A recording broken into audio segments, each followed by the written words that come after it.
Ever wondered how that little device you're scrolling with right now actually works?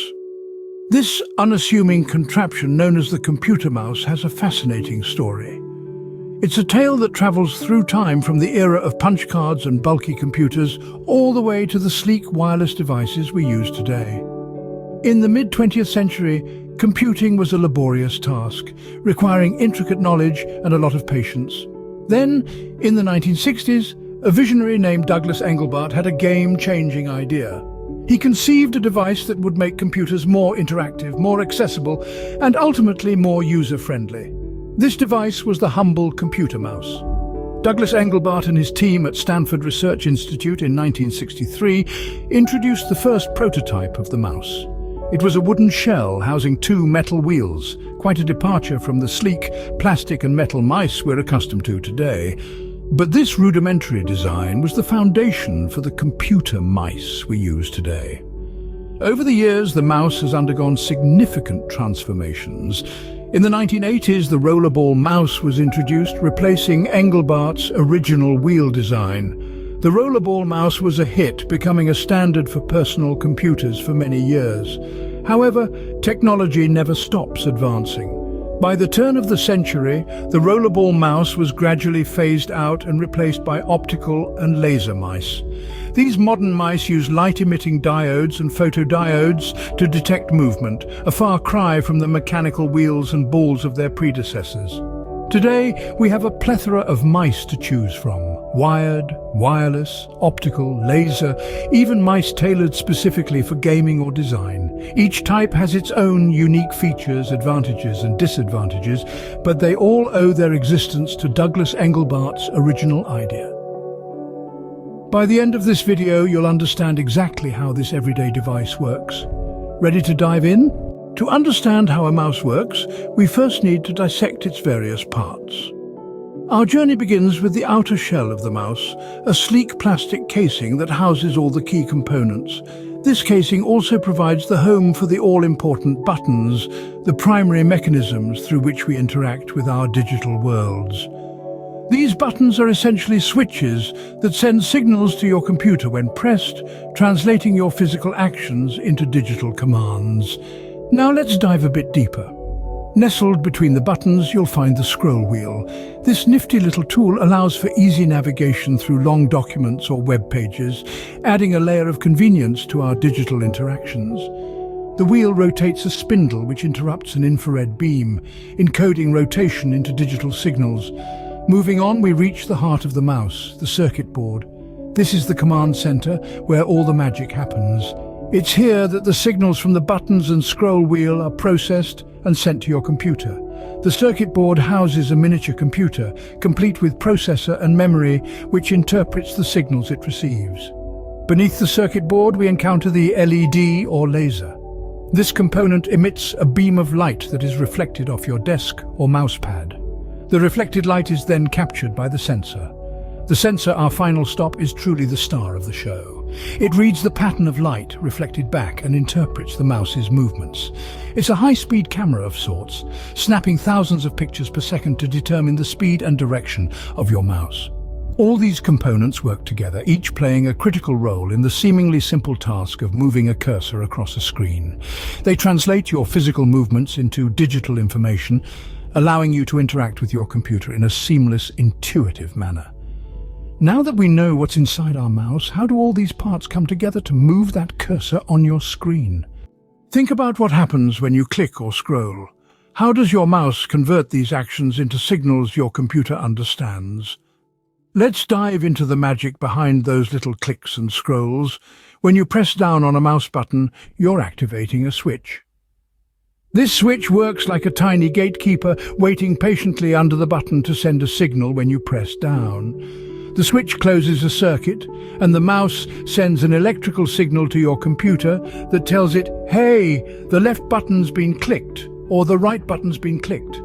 Now, if you've ever wondered why there's a satisfying click sound when you press a button, that's the sound of the switch being activated. It's like a tiny round of applause for your successful click. The scroll wheel in the middle isn't just there for decoration either. Oh no, it's a vital part of your mouse's communication with your computer. The scroll wheel typically uses a mechanism known as mechanical or optical encoding to translate the wheel's rotation into a digital signal. In a mechanical encoder, the wheel spins against a spring-loaded wheel, causing it to turn. Each turn corresponds to a notch on the wheel, and each notch triggers a pulse of electricity. A series of these pulses is sent to your computer, telling it to scroll up or down. Optical encoders work a little differently.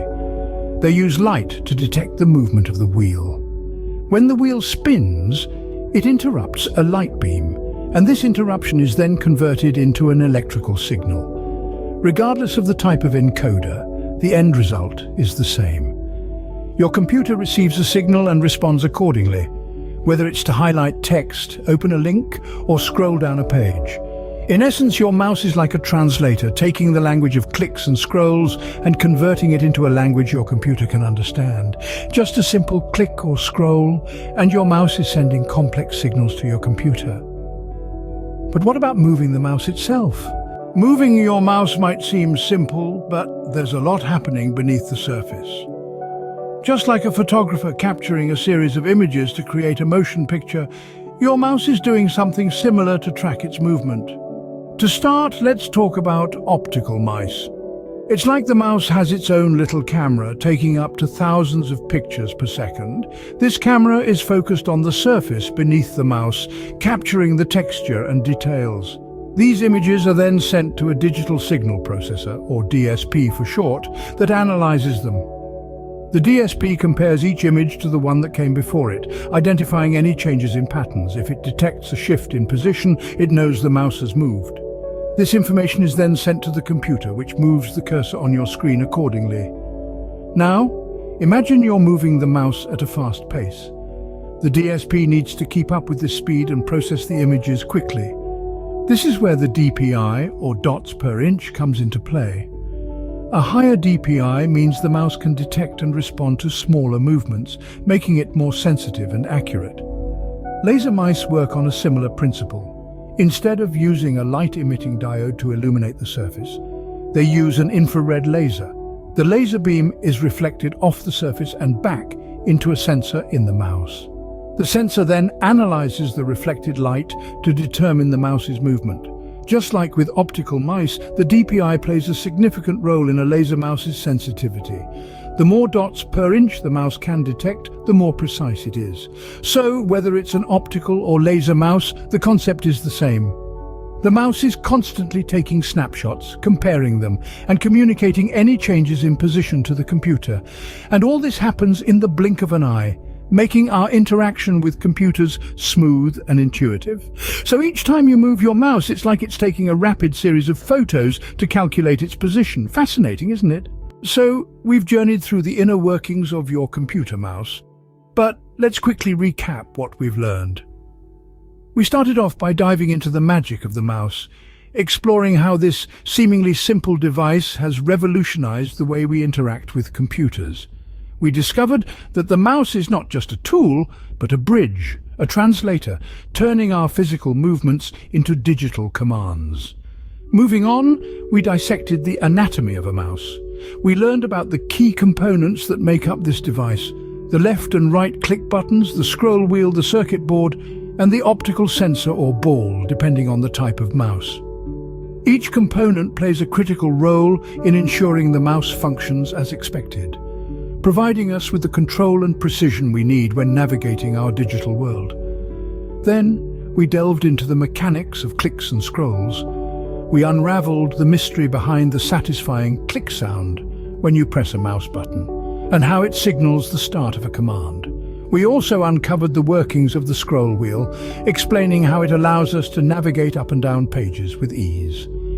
In our exploration of mouse movement, we discovered how the optical sensor or ball translates our hand movements into cursor movement on screen. We learned that the sensor captures images of the surface beneath the mouse at a rapid rate and uses these images to track movement. We also learned how the ball in a mechanical mouse works by rolling on the surface and moving the rollers inside the mouse, which then translate into cursor movement. And there you have it. The next time you use your mouse, remember the incredible technology at your fingertips. Thanks for joining me on this tech voyage, and until next time, keep exploring.